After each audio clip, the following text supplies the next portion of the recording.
আজকে বানাবো থোড় চচ্চড়ি।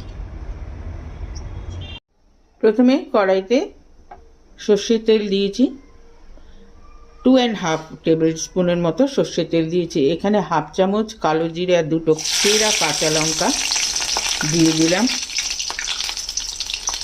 এবারে থোড় যে কেটে রেখেছি একটু লম্বা লম্বা করে, সেটাও দিয়ে দিলাম।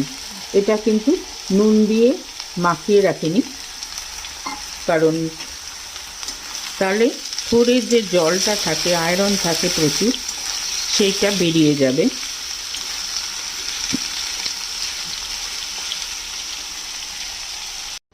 মিনিট 10 লো ফ্লেমে ঢাকা দিয়ে রেখেছিলাম। এটা কিন্তু একদম সেদ্ধ হয়ে গেছে।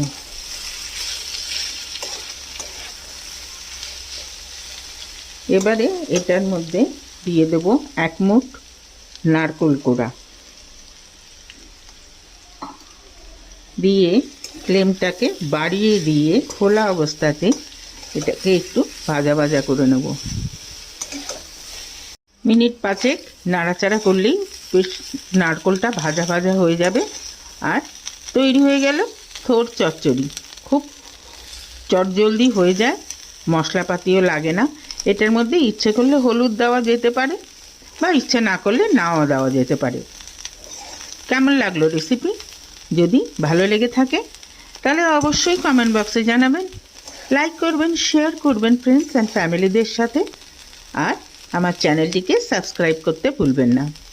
আজকে তাহলে চলি, নেক্সট দিন আরেকটা এরকম মজাদার খাবার নিয়ে আসবো।